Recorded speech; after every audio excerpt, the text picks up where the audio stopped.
اللہ الرحمن الرحیم۔ آج کچھ اہم باتیں اللہ کے ذکر کرنے کے تعلق سے کہ وہ کتنے فضائل کے حامل ہوتا ہے کہ اللہ کا ذکر کرنا، اللہ کو یاد کرنا اور اپنا تعلق اللہ رب العزت سے جوڑنا کتنا معنی رکھتا ہے اور انسان کی ذات پر کتنا اثر ہوتا ہے، اس کے بارے میں بتاتے ہیں کہ حضرت انس رضی اللہ تعالیٰ عنہ کی روایت ہے کہ آقا مدنی صلی اللہ علیہ وسلم ایک ایسے درخت کے پاس سے گزرے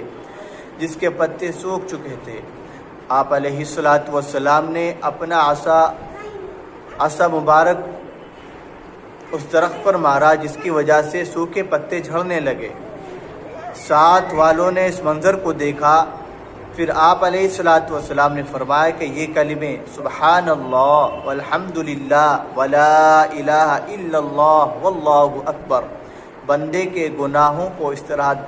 جھاڑ دیتے ہیں، ختم کر دیتے ہیں جس طرح تم نے اس درخت کے پتے جھڑتے دیکھے ہیں۔ عزیزو، بزرگوں، دینی بھائیوں، نیک اعمال کی اس خاصیت کا ذکر قرآن مقدس میں بھی ذکر فرمایا گیا ہے۔